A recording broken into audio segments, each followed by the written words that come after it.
تبارك الذي بيده الملك وهو على كل شيء قدير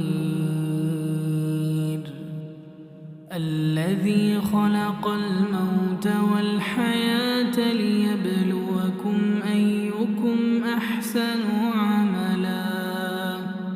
وهو العزيز الغفور الذي خلق 7 سماوات طباقا ما ترى في خلق الرحمن من تفاوت فارجع البصر هل ترى من فطور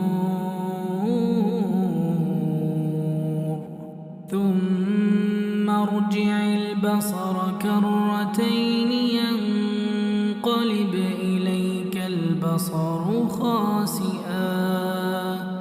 ينقلب إليك البصر خاسئا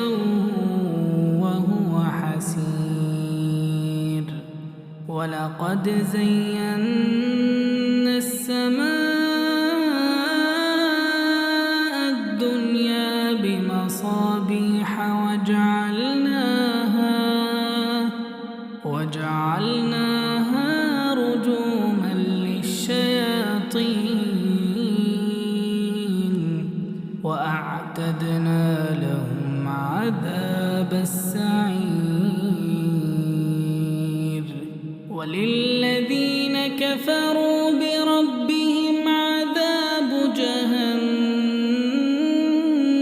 وبئس المصير إذا ألقوا فيها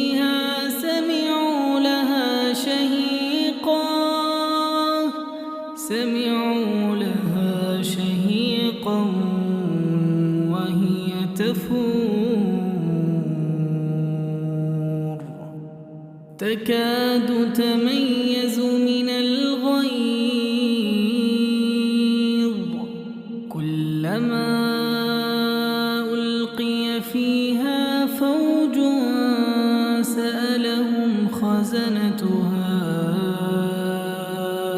ألم يأتكم نذير قالوا بلى قد جاءنا نذير فكذبنا وقلنا ما نزل الله